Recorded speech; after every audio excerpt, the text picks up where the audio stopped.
Jai Radha Madhava Jaya Kunja Bihari Jaya Kunja Bihari Jai Radha Madhava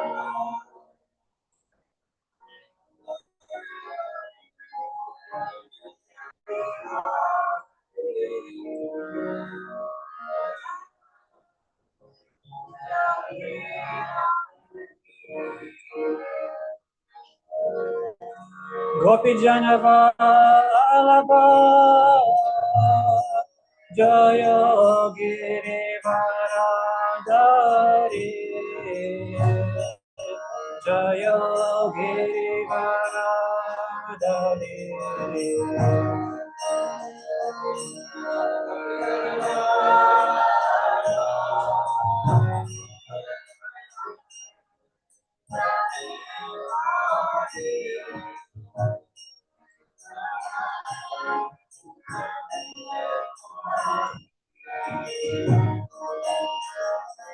Yashodanandana Jaya Braja Janarantana Jaya Braja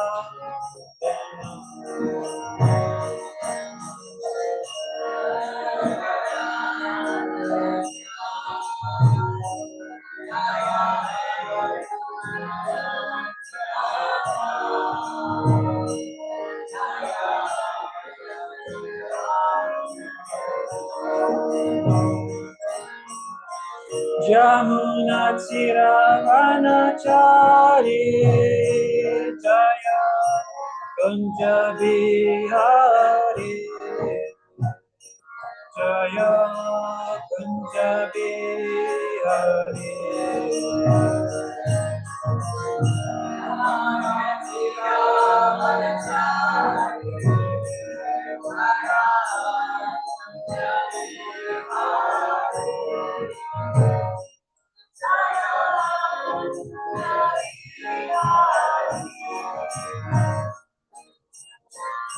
Jai Raja Madhava Jaya Kunja Bihari Jaya Kunja Bihari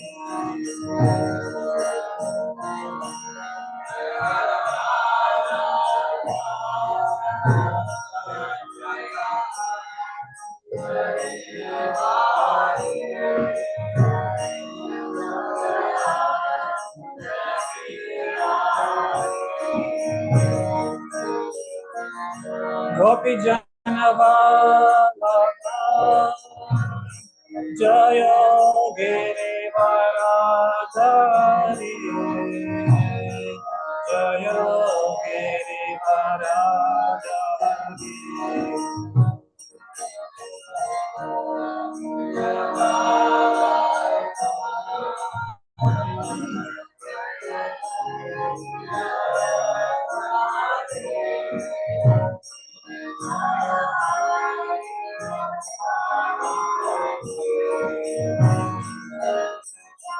Yashodanandana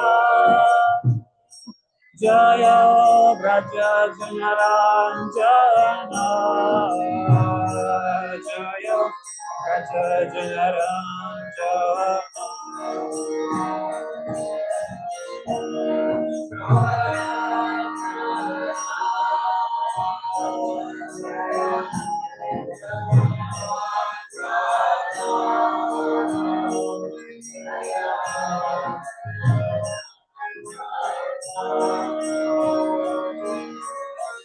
Yamuna Chiravanachari Jaya Kunja Bihari Jaya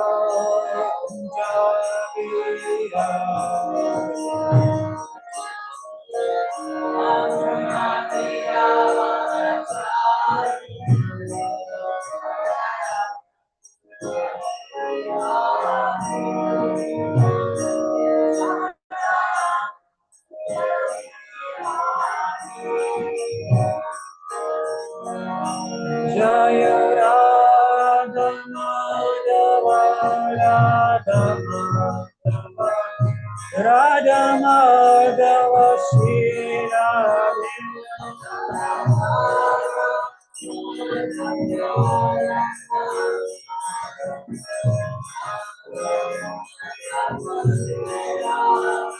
Jaya Gauranita Gauranita Gauranita Jaya Gauranita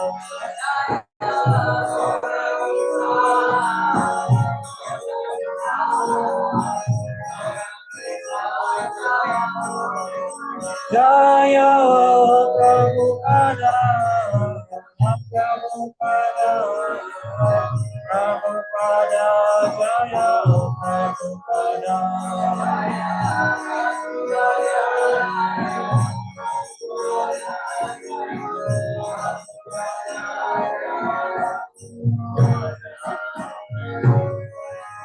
Shraddha Ki Jai.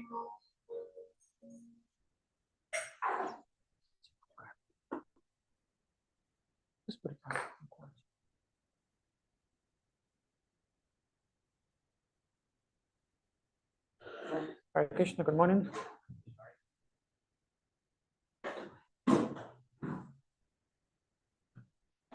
Om Namo Bhagavate Vasudevaya.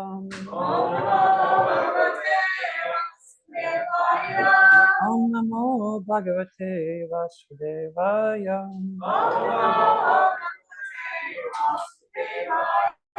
Om Namo Bhagavate Vasudevaya.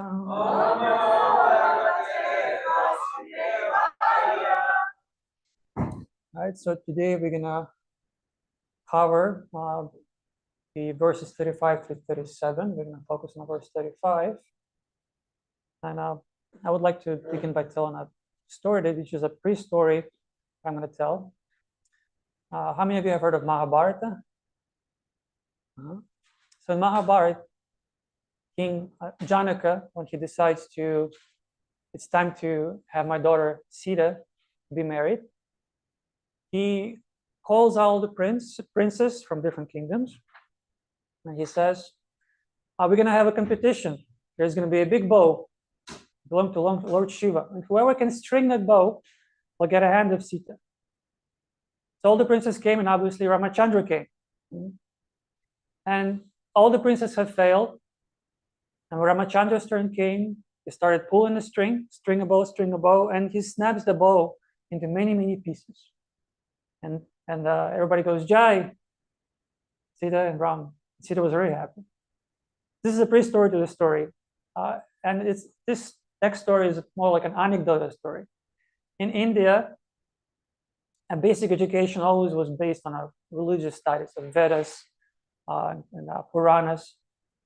And one time the inspector came to one of those schools, and he entered the class, and in the class was teacher and a principal. An inspector asked the students, how many of you know who broke the bow of Shiva? And silence. Everybody's really quiet. He says, really? Nobody knows who broke the bow of Shiva? And finally, a hand, really shaky hand, rises slowly. And the inspector goes, yes, please. Do you know? And the student quietly gets up and he says, Dear Inspector, I do not know actually who broke the bow of Shiva. I can assure you, I didn't do it. The inspector was really upset. He's like, what is this? He looks at the teacher, like, what are you teaching here, you know? And the teacher says, well, dear inspector, I'm sure he is lying. I'm sure it's him who broke the bow of Shiva. The inspector goes even crazier. He's like, oh, Krishna, what is this? He looks at the principal. He said, principal, what is going on in your school? He got really upset. He started yelling at the principal. And the principal goes, that teacher tries to pacify the inspector. He says, please, dear inspector, please come down. Whatever costs were, contributed, we'll reimburse it. So the reason I'm saying that is the educational system and the intelligence of men in Kali Yuga gradually deteriorates. And these 4 verses, these Chatur Shlokas, are this is the only 4 verses that Krishna gave to Brahma, and Brahma achieved full realization of God, the full mystery of it. And that for verses 33, 34, 35, and 36. In the 33rd verse, Krishna, in basic principle, he says, I am the source of everything. In the 34th verse, he says, being the source of everything, I'm also the source of my external energy, Mahamaya. In 35th verse, of which we're going to focus today, he says, I am inside of everything, I'm outside of everything, and at the same time, being independent, I reside in my eternal abode, Goloka or Vaikuntha. And in verse 36, he says how to achieve this knowledge and how this knowledge is the only thing that being in a human body we should strive for. We know that there is 8,400,000 forms of life, and only 400 of those are human bodies. And even amongst those, a very small amount of human beings are actually asking the question. And it's said in Bhagavatam, and many scriptures actually mention that unless the human being starts to inquire, he's not better than an animal. And somebody must say, why are you calling me an animal? Well, yes, because animals have this 4 propensities. They sleep, eat, mate, and defend. And unless the human being goes above those 4, he's not really a human being. And what makes it a difference is the human body has this thing called intelligence, and it's a form of, quote unquote, the excess of energy. We have this little excess in the form of intelligence, and intelligence gives us an opportunity to ask the questions. You'll never see a cat or a dog walking down the street and think, oh, why is life so hard? We have a couple of cats here living on the Krishna house here. Why is life so hard at the Krishna house here? Even though it's very nice with them here. So we're going to focus on this verse, and so that's the whole point. Is while we have this body, we shouldn't waste it. And even bigger waste is when we get an opportunity, this rare opportunity. It's not to take advantage of it. Okay, so let's read verses 35 through 37, and then focus on verse 35. Anybody wants to start? O Brahma, please know that the universal elements enter into the cosmos and at the same time do not enter into the cosmos. Similarly, I myself also exist within everything created, and at the same time, I am outside of everything. A person who is searching after the supreme absolute truth, the personality of Godhead, must certainly search for it up to this, in all circumstances, in all space and time, and both directly and indirectly. Oh, Brahma, just follow this conclusion by fixed concentration of mind, and no pride will disturb you, neither in the partial nor in the final. Okay, let's get to verse 35. Yadhamahanti bhutani bhutashu chavachesvanu pravishtani apravishtani athatushu natesvam. Question? Mahamanti bhutani bhutashu chavachesvanu pravishtani apravishtani athatushu natesvam.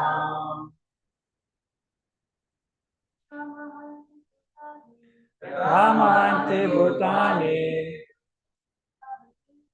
bhutashu chavachesvanu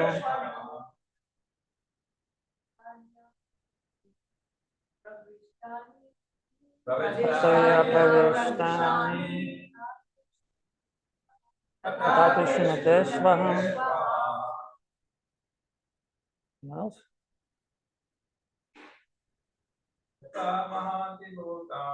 Yadha mahanti bhutani bhuteshu chavacheshvana pravishtani apravishtani athatu shunadeshva. Word for word. Let's do it together. Yadha, just as Mahanti, the universal, Bhutani, the elements, Utishu, Ucha, Avachishu, in a minute and gigantic, Anu, after, Pravishtani, enter, Apravishtani, not enter. Atha, so, the shu in them, not, the shu in them, also. Anyone like this pre-translation? Please. O Brahma, please know that the universal elements enter into the cosmos and at the same time do not enter into the cosmos. Similarly, I myself also exist within everything created, and at the same time, I am outside of everything. The poor part. The good elements of material creation, namely earth, water, fire, air, and ether, all enter into the body of all manifested entities. The seas, mountains, aquatics, plants, reptiles, birds, beasts, human beings, demigods, and everyone materially manifested. And at the same time, such elements are differently situated. So, Krishna brings the example of material elements entering into our body at the same time being outside of our body. When a father and mother come together and create a child, those five elements start to consumed by the mother, start to finally develop the body. And at the same time, those elements are present all around us. We look around, everything around us is composed of those five main elements. There's 24, but the five main ones. And at the right time, appropriate time, the body, once the soul leaves the body decomposes again into those five elements. I remember I was 13, 14 years old, and I would have to go to school and I have to walk to the bus, about 7 to 10 minutes. And then on the bus, take 45 minutes to get on the bus. And there was one cold morning. It was in Belarus. So those cold mornings, I can refer to those mornings in Russia, very special. It's gray, it's very, quiet, very still. And me and my sister were walking and chatting, and in front of us, about 200 feet away, there was an older man. He was walking. We were chatting, he was walking, we were chatting, he was walking. And at some point, we looked and the man, he's no longer walking, he's laying on the ground. And we rushed towards him, and we saw that the man was leaving his body. He had either a heart attack or an aneurysm, something had happened. And I happened to read something earlier before that about what should be done when somebody's leaving their body, especially devotees. We shouldn't touch the body. You shouldn't really hold it by the hand because there's many technical things. But one of the things is the holy name. We can chant the holy name. A person can chant the holy name, and it's the last thing to go. And even if you can't, if you leave a body, like there were devotees described this when they were not living body, but they were losing consciousness or something like that. They could chant first verbally, but when the body was no longer functioning, they could still chant in their mind. They could still hear it. So we sat next to this man. We immediately called the emergency room. But in those areas, and back in the day, especially the rural areas, if you call the emergency or the fire rescue, it's not when they get there; it's if they get there. It's just how it is. So we started chanting, and I was looking in this old man's eye. He had this really blue eyes. And I told him, listen, whatever, just try to focus. Just try to listen, because I realized this might be the last word this man is going to hear on this earth. Because it was really obvious. His breath was intermediate, so it's getting there. And I was chanting very, very attentively. And at some point, his breath became almost non-existent. It was like really short bursts. And I remember in the last breath, I was looking in his eyes. And if there's like in the hospitals, there's like a long corridor, and if you shut the lights at once, the lights seem to just like like run away from you through the corridor. And his eyes, a sort of light was like just turned off and just like went away.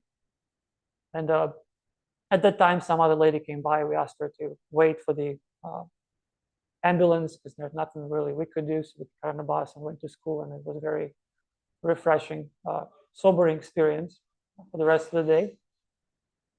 And people are very, very much attached to this body, even though it's completely, it's so temporary. Jinaswami Maharaj, he gives an example. He says, like Lakan Prabhu mentioned earlier this week, he said, only 1/4 of this creation is material creation, which is compared to a prison. And a prison, the prisoners, they wear the uniform. In the 50s and 40s, they wear like stripes, blue and yellow. And he says people are so proud of their bodies that when they meet each other, they start comparing. Oh, you see, I have this stripe. Oh, I have a green stripe here. So they're very proud of that prisoner's uniform, And there was a big building that was built. True story. High, tall, skyscraper. And people paid big money to move in and live in that building. But there was one problem. The elevator in that building was extremely slow. Extremely slow. And they started complaining to the management. What is this? We paid so much money and it takes forever to go up and go down. Management were very smart. They knew the human nature. Anyone knows what they did with the elevator? Because obviously replacing the elevator would cost a lot of money. You have to replace the shafts, the motors, the rails, everything. Anyone wants to guess what they did with the elevator? To specify? Huh? Close. Closer. Okay, you put a huge mirror. So while people were going up and down, they could forever look at that temporary body and enjoy it, and they never had to complain. Mirror, mirror on the wall, So they were very happy. Okay, let's continue. See what Prabhupada says. In a developed stage of consciousness, the human being can study both psychological and physical science, but the basic principles of such sciences are nothing but the material elements and nothing more.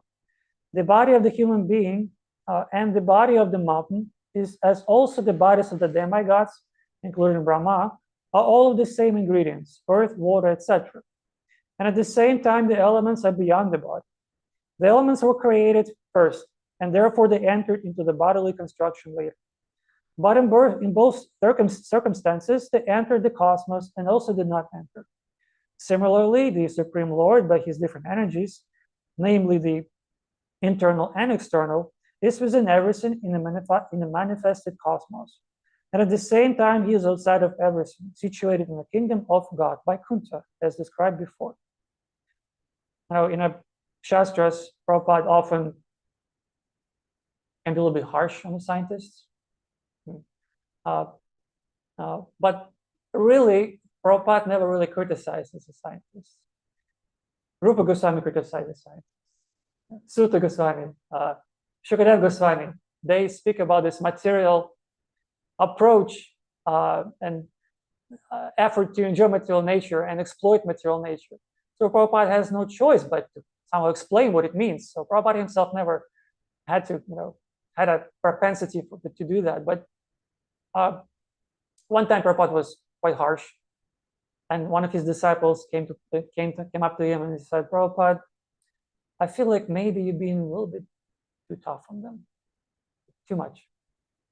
And Prabhupada said, he looked at him and he said something really interesting. He said, until you understand that this civilization is a demonic civilization, you will not make any progress. And Chandra Charan Prabhu, he is an initiating guru in Kazakhstan and Russia and post-Soviet Union countries. He explained that how the science has a demonic propensity, and in fact, how scientists, the greatest scientists in the Vedic scriptures, they often were demons. If we read the 7th canto, we read how Hiranyakashipu, how eloquent, how educated and versed he was. And Maharaj explains that scientists, through their deep studies of the creation of the material nature, eventually they all come to one conclusion. They come to the conclusion that there is an intelligent person, intelligent creator, the engineer, the controller, the enjoyer. And when they come to the realization, he says, that's when they can't accept it. They declare war. No, we want to be the enjoyers. And if we can't be enjoyers, we at least want to be the controllers. Very hard. You can't take it. And in a modern society, it's very hard for people to digest the sentence, the science of God, or science of love of God. How those words can be in one sentence. It's either God or the science. It can't be both. It's not, God is not something scientific, it's just belief. Huh? And when a little child, about 3, 4, and 5, he starts asking the question why a lot. And Kalakan Prabhu was talking about his grandson. He said that at this age, he was just asking why everything.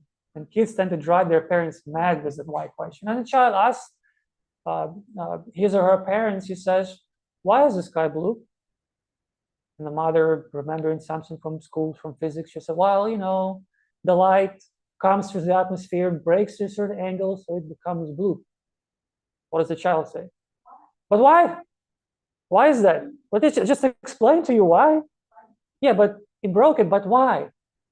So parents they're driven mad by those questions and then just shrug it off. Okay, leave me alone. I don't want to hear those questions anymore. What happens to the child, to every one of us, is we deem that those questions are not scientific. And for the rest of our lives, we never question why. We often try to explain ourselves how, we study, but we never get to the question why. That's the great loss of human civilization. Let's continue. This is very nicely stated in the Brahma Samhita as follows at 537. Ananda chinmaya rasa pratibha vithabis tabhirya eva nijarupataya kalabhi goloka eva nivashati akilatma bhuto govindam adi purushantamaham bhajami. Translation. I worship the personality of Godhead, Govinda, who by his expansions of his internal potency of transcendental existence, knowledge and bliss, enjoys in his own and expanded forms. Simultaneously, he enters into every atom of the creation. This expansion of his plenary parts is also more definitively explained in the Brahma Samhita 535. I will just read translation here. I worship the personality of Godhead, Govinda, who by one of his plenary portions enter into existence of every universe and every particle of the atoms, and thus unlimitedly manifests his infinite energy all over the material creation. Most secular people think that God created this earth, he left all the living entities on it, and left, retired somewhere, far away. And just occasionally he watches how living entities struggle here for survival, fight, kill each other, and he could care less. But in Brahma Samhita, Brahma says that no, he actually very far away, but he is very near as well. He's in every atom, he's between every atom, and he's in our heart. You know, the process of creation, Mahavishnu, as Kalakanta was speaking earlier this week, he says Mahavishnu, he exhales the universes. And then in his form as Garbhodakshaya Vishnu, he enters into each universe. And then as Kardakshaya Vishnu, he enters into every atom, and also he is a Paramatma. As described, Paramatma is the size of the thumb, and present in our heart. So he is actually very close. We might think that the closest we have is maybe our parents, maybe our husband, our wife, maybe our children. But what about the parents that we had before? What about husband and wife we had before? What children we had before? You know, we may miss our parents, they may miss us, but what about the previous ones? Maybe they're still alive, you never know. So these are all material, temporary things, but Krishna being all pervading is it's very, very soothing, I would say. It's actually a huge relief, because if we deny Krishna the right to present everywhere and being in control and being a source of everything, what we make happen is we make this whole burden of responsibility and control on ourselves. And it's extremely tense. All of us probably have had some sort of anxiety and stress. And what is that? It means I think I'm very big. I think I'm in control of everything. So when we think we're big, we have big problems. When we think we're small, we have small problems. When we realize who we are, we have no problems at all.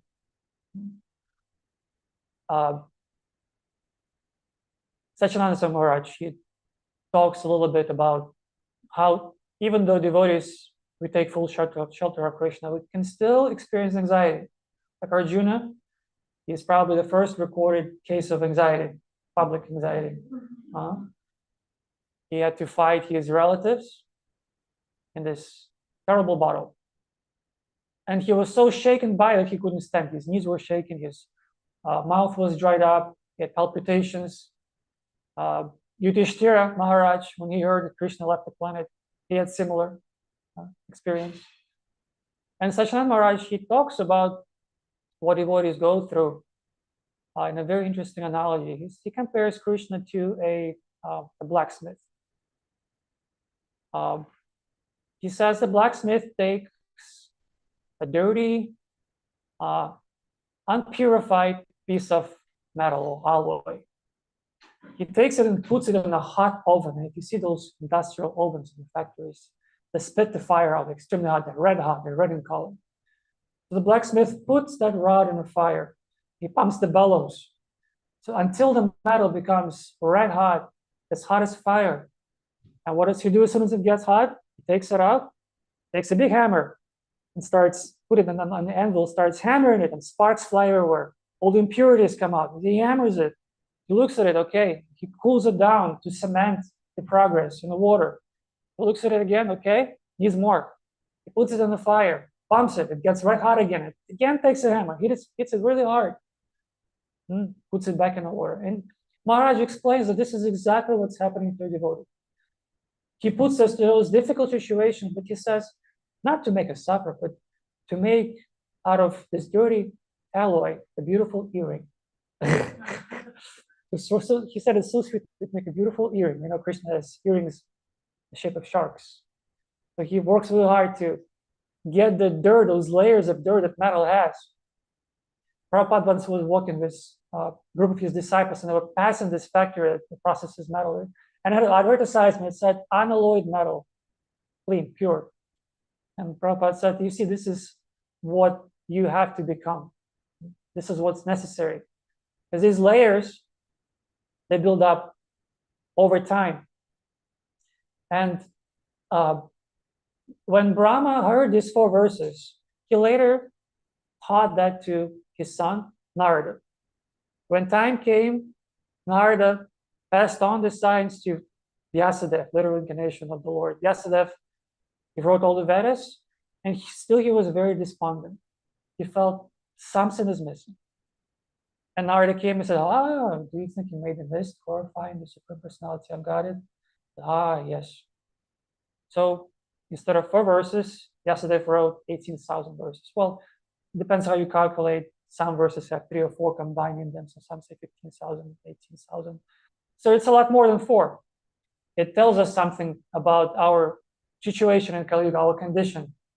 It takes 18,000 verses 4 to get to us. And not just 18,000, but 18,000 and study of it every day.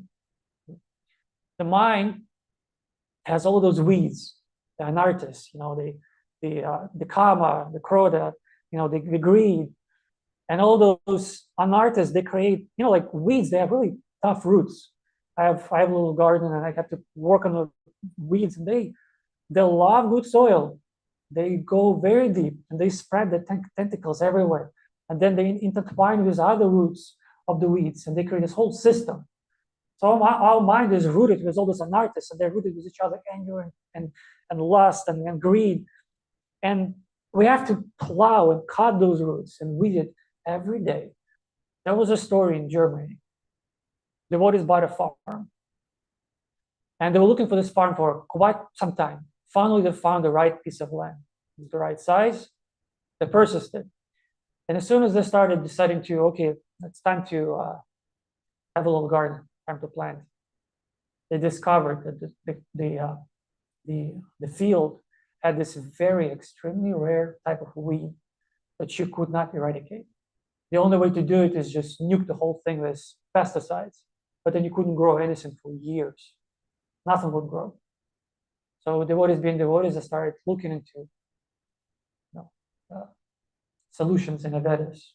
And they found in the Vedas there's a description of this particular weed. But the way to deal with that weed was really interesting. It said that you have to plow that field side to side, up and up, every day for a year. That weed is so stupid, so stubborn. You have to cut him alive for the whole year. So they started doing that. Plow left and right, up and down, every day, whatever the weather, rain or snow. And by the end of the year, the weed starts to realize, okay, I think I'm being cut alive here. Time to go. So our mind has that very rare type of weed. So we have to plow it every day, up and down, up and down. Because as soon as there are plants that grow inches every day, so as soon as we plow it, as soon as we cut it, immediately they go back. So we have to do it every day. And how to do it every day is Prabhupada going to open the mystery to us. Okay, let's continue. The impersonalists can imagine or even perceive that the Supreme Brahman is thus all-pervading, and therefore they conclude that there is no possibility of his personal form. Herein lies the mystery of his transcendental knowledge. So when we hear mystery, when we think, oh, it's UFO or aliens or who killed Kennedy, but real mystery of this universe and all times is what Prabhupada is about to tell us. That what's that mystery? And we can wonder about all millions of other things, but that's one mystery that very rare to hear, very rare to achieve. It was given to Brahman. Prabhupada is going to open that little chest box of treasury. So here's what he says. This mystery is transcendental love of Godhead. And no one is, and one who is surcharged with such transcendental love of Godhead can without difficulty see the personality of Godhead in every atom and in every movable and or immovable object. And at the same time, he can see the personality of Godhead in his own abode, the Loka, enjoying eternal pastimes with his eternal associates, or also expansions of his transcendental existence. This vision is the real mystery of spiritual knowledge. As stated by the Lord in the beginning, Sarahasyam tad angam cha. This mystery is the most confidential part of the knowledge of the Supreme. And it is impossible for the mental speculators to discover by dint of intellectual gymnastics. The mystery can be revealed through the process recommended by Brahmaji in the Brahma Samhita. So the process is pure devotional service. Devamita Maharaj, he often speaks to new people. And he often asks this question. He looks at this auditorium and he goes, how many here believe in God? Please raise your hand. Please raise your hand if you believe in God. Maharaj says, next thing he says, so what? So what? Believing in God doesn't oblige you to anything, doesn't require anything of you, just belief. But the true relationship, and especially the re-establishing relationship of God, requires accepting that there is a personality. Personality means that I have dislikes and I have likes. They're my favorite pastimes, things I like to do. So if we want to develop a relationship or re-establish a relationship with Supreme Personality, I've got it particularly, we have to learn about him. For example, if I want to learn about Shruti Sagar Prabhu, I can read the articles in the Gator newspapers about successes of Krishna House or Krishna Lunch, right? But if I really want to know Shruti Sagar Prabhu, I have to ask him what he likes, what he doesn't like. Maybe take him for pizza, So you have to approach, and then you get to approach maybe somebody who knows Shruti Prabhu. You have to ask some intimate details, like the ways of approach Radharani. We ask, So devotees, when we practice sadhana bhakti, it is the process. We start learning about the personality of God by studying the scriptures, but also sadhana bhakti has lots of rules and regulations and do's and don'ts. But every single rule, every single prohibition has three aspects to it. It has a material aspect, has a subtle aspect, and has a spiritual aspect. Take, for example, Ekadashi. Monday we have Ekadashi. Why do we fast from grains in Ekadashi? Anyone knows? What's the most common? Right. Yeah, the personalities of sin, they find shelter in grains during Ekadashi. That's more of a subtle part. The material or more gross side of it is that during Ekadashi, the moon is in such a phase that digestion fire is pretty low. It's hard to digest the grains. That's the more gross side. And there's a spiritual side. Anyone wants to guess what's the spiritual side? Why we fast on Ekadashi? Yes. Yes. In other words, Krishna wants it. Krishna wants us to fast. Fasting, we know, it's meant to give us a little bit more time.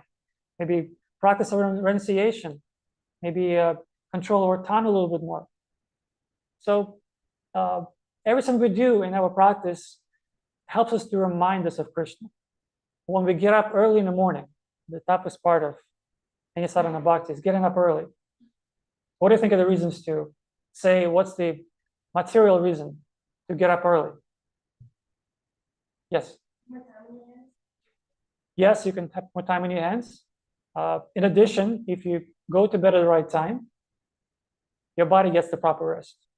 According to the day is broken into different doshas, where the different elements tend to have the most effect during the day. So there's kapha, pitta, vata. So there are certain times of the day when it's best for studying, best for digestion, best for rest, all other things. So in fact, for example, the nervous system only really rests between 6 and 10 p.m. That's the only time the nervous system actually rests. That's why they say if you every hour you sleep between 6 and 10, it counts as 2, because your nervous system actually needs a lot more rest. So what's the subtle part of why do we go to bed early? Yes, perfect. It's when we wake up, we according to the medical part of the Vedas is the Brahma Muhurta. It's the period called. It starts 1 hour and 36 minutes before the sunrise. And Bhaktisiddhanta Maharaj, he says, strictly speaking, this is the only time when meditation is possible. This is the only time when mind is peaceful enough and the surrounding environment around us is peaceful enough that actually we can meditate. Because as soon as the sun starts to rise, as soon as the light starts to go everywhere, the buzzing of Rajaguna starts to happen. And buzzing, it's like what they say when the earthquake happens. So it's the same effect starts to happen in the mind. All the vibrations, the waves. And Satvaguna mind is very straight. Rajaguna starts to go up and down. So it's very difficult. So japa is also like this. Hare Krishna, maybe we sit in the traffic or driving. It's not possible. And what is the spiritual aspect of getting up early? Anybody wants to guess? Yes, that's one of them. But Bhaktisiddhanta Maharaj also explains it. He says, the reason why we get up early, an hour and 36 minutes before the sunrise, because Krishna does. Because Krishna does get up in the Brahma Muhurta very early. He gets up early, and how can we sleep when Krishna is up? Krishna gets up early, mother starts bathing him and making him a lunchbox, and cowboys are already waiting outside. Krishna, come, let's go. And mother, she doesn't want to let him go. She doesn't want to let him go for the whole day. And think about him all day.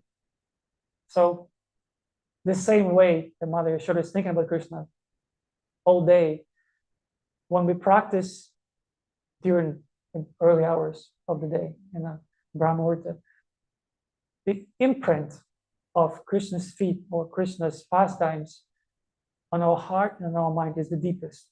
And it will be enough to protect us throughout the day. And I know we have a few minutes left. I wanted to share what Krishna says about it.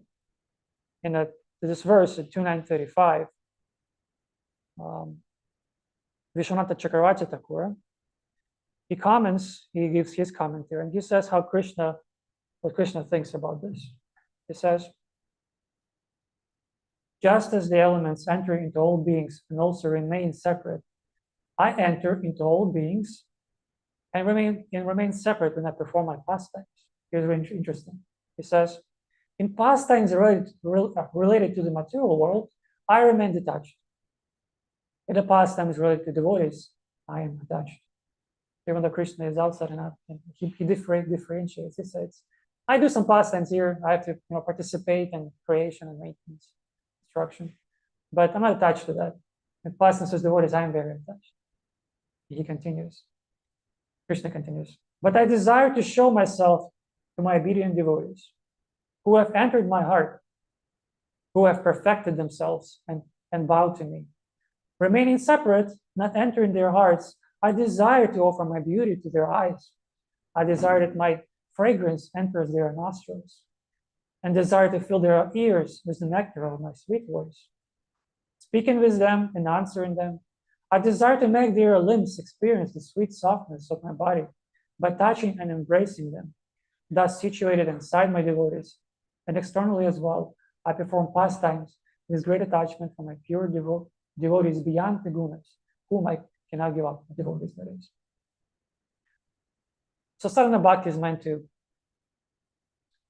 purify us, not technically to give us bhakti, because to give bhakti, not to give bhakti, is ultimately up to Krishna or Radharani. She approaches Krishna, says, Krishna, please accept this devotee. So one may ask, so if it's ultimately up to Krishna to give bhakti, not to give, why are we doing all of this? Why getting up early? Why fast? Why chant all these rounds? Why follow rules and regulations? Why? And the answer is because Krishna's mercy is compared to a waterfall. Imagine Niagara waterfall, massive,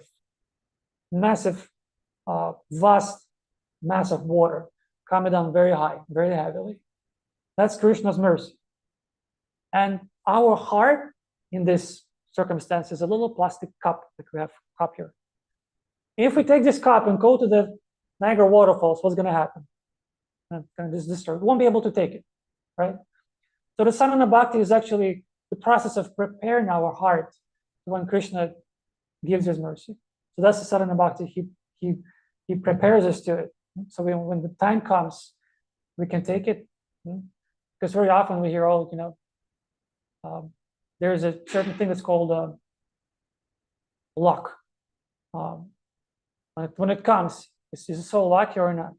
In other words, has the soul done enough preliminary work to prepare for that when it actually comes? And Brahmatirtha Prabhu was speaking yesterday. He said that there's a certain frequency. The universe runs on a certain frequency.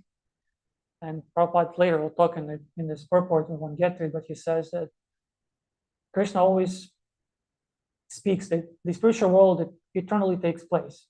There's a channel there's always on, but it's up to us to be able to set the frequency. And sadhana bhakti is a process how we tweak that frequency, and until we hear it. Because Krishna is always speaking, the channel is always open. It's like the weather channel on the ham radios. There's always constant speaking. They always tell you about the weather, the pressure, the water height. There's a frequency. In Gainesville, it's 162.450. You can click it and you'll hear constant weather channel. Same way here, the frequency is 108. You tune on it, there is constant pastime. So devotees, while being in this world, we always meditate on what's actually happened in a real world, in an eternal world. Prabhupada used to look at the pictures and he would say these are windows to the spiritual world, like little TV sets. One time Prabhupada was getting a massage and he was looking at this picture of Howard boys playing. And he said something very intimate to devotees. He looked at the picture and he said, I never wanted to come here. Krishna asked me to come. So Prabhupada gives us occasional glimpses of his real position, and someday we'll be able to see what it is. Okay, I'm going to leave it for a few comments and questions. Thank you. Nothing. Yes, Anthony. Thank you for class. That was amazing. Yeah, like I always contemplate on like how he could be in two places at one time. It's like profound. But like the gross quantum entanglement shows that that's possible. Particles light years away react differently. So there's like little signs that this is true. I don't think we've come completely there, Right. but we can't observe with our human eyes like these vast distances. I just wanted to share that quantum entanglement. It's just like a little peek of Right. how he could be everywhere all at once. Like how can we comprehend it, right? Yeah. Because our only experience is I'm either here or I'm not. That's our only experience. And to be able to imagine something, you have to have some sort of base, a foundation, a starting point of experience. So yeah, it's very hard for us. I mean, even Brahma, even though he's the most intelligent being in the universe, he also gets confused. And when past time when he stole the cowboys and put them to sleep, he got really confused. You know, what to speak of us? We need 18,000 verses instead of 4. Yeah. Okay. Anything else? No. Anything, Prabhu?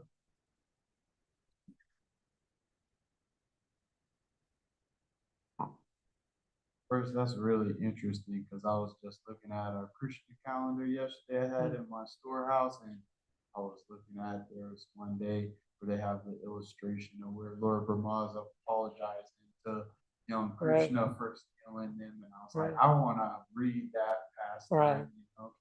So, my question is going back to like the 3 different benefits of different parts of practice. And I was just wondering even yesterday kind of about the subtle parts specifically. Like what if we're not really able to pick up on those subtle parts specifically, like with like, I don't know, touching somebody's feet or wearing their shoes, like all that stuff. Like I don't know if that, or like you said, touching somebody's hand while they're passing away. Mhm. I mean, I don't feel like I can really um, perceive those things yet. So my question is like, so what would give me the inclination to want to follow them if I can't really feel anything from that? And then 2, how do we get more sensitive to those types of subtle body energy effects? Right. Well, just like medicine can have many effects at once. Whether we are conscious of it or not, it works. Let's say medicine that you feel dizzy, right? So on one level, it can open up your vascular system to allow more blood. It may loosen the blood a little bit, because usually blood is quite thick. If you take certain medicine, it liquidates the blood. It has different effects. And the next effect is you feel like your head is feeling better, right? So whether we are aware of it or not, those effects do take place. And eventually, that's the beauty about Krishna consciousness is you don't have to know all of those little tricks and details, but you know when you get there. For example, how can you explain somebody what it's like to get nourishment from the food? You have to experience it.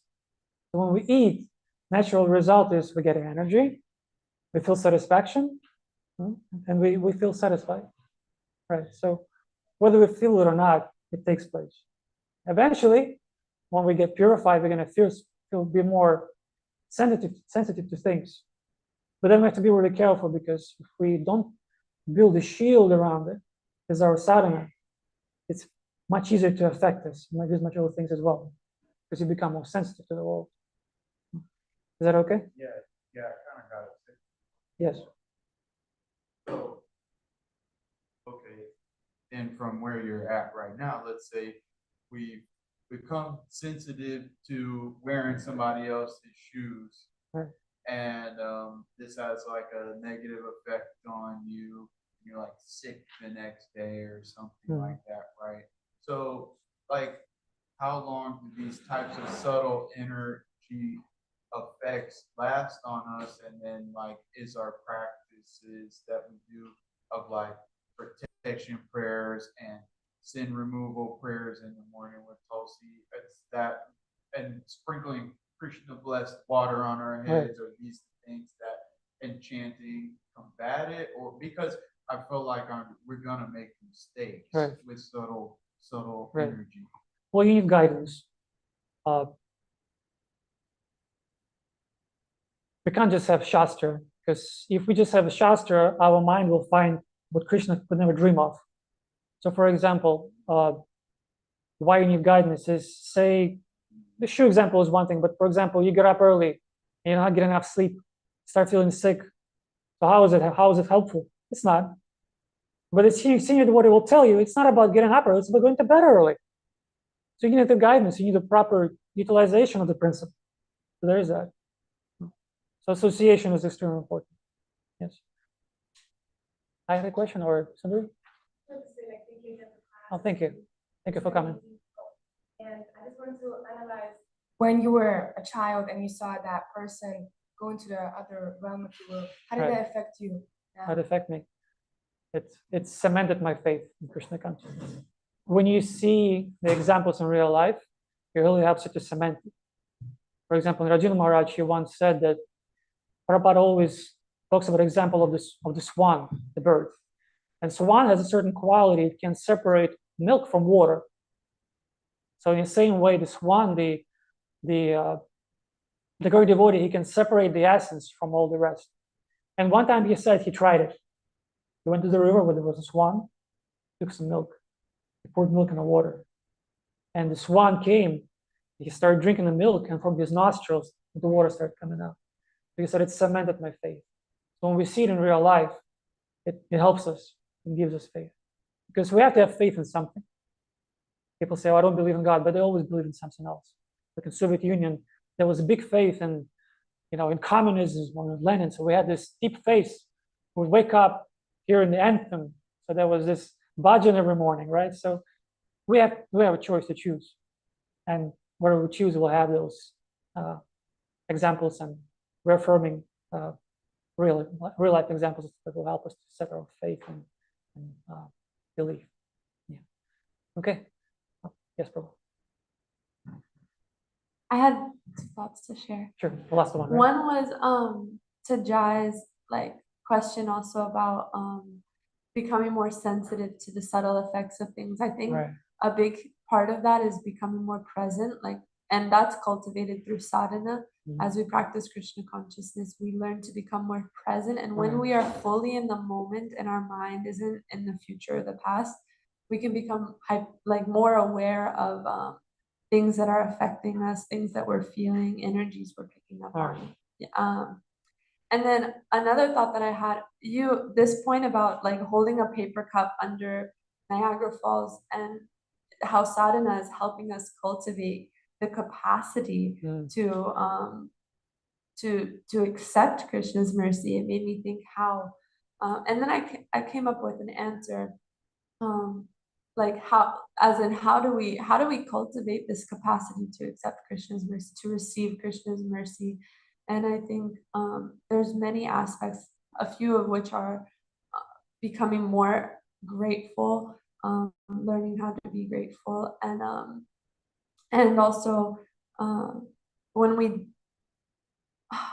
don't let pride convince us that we did something to earn Krishna's love. So maybe there's some way that sadhana helps us to understand that actually even we are doing our sadhana, but that's also a flood of Krishna's mercy itself. There's nothing we can do to earn it. I was wondering if you could say anything else about that. There's nothing you can do to make yourself more receptive of Krishna's mercy. Well, there's nothing that we could do to earn Krishna. Krishna's mercy is always flowing. Krishna says, who's a devotee, my devotee? Who's a servant, my devotee? So we can get it much faster if we serve Krishna's devotees. We take Advaita Prabhu. His heart is much bigger than the cup. He just loves everybody. So by associating and serving these devotees like that, we tend to become that. We are what we associate with. So then if Because the reason I say that we can't earn Krishna's mercy is because often I hear that it's not good to think that like, oh, I deserve Krishna's Right, mercy because right. I did this, or I have earned Krishna's Right. mercy. The purest devotees, they do so much service. The service itself is Krishna's mercy. Right. How did we earn the service? Right. So there's ultimately it's always flowing. We Yeah. just choose, I don't know. Bhakti Yeah. Maharaj says something interesting. He says, yes, you do all of that, and it's still up to Krishna. But he says, don't worry. Krishna will have no choice. He'll give it to you. So just get there. Yeah. Or would you, if it's really quick? Really quick. It makes perfect sense, because if I serve a devotee and the devotee serving Krishna house, Right. Krishna house being up and running provides you the time and facilitates you to be able to do that sadhana. Right. So even like by serving Krishna house, the whole structure just provides the space to practice sadhana. And if it's in sadhana that you become self-realized, you know. Yeah, very So conducive. it's all tied together, you Right. know what I mean? Okay. All right, thanks so much. Srimad Bhagavatam ki jai. Prabhupada ki jai.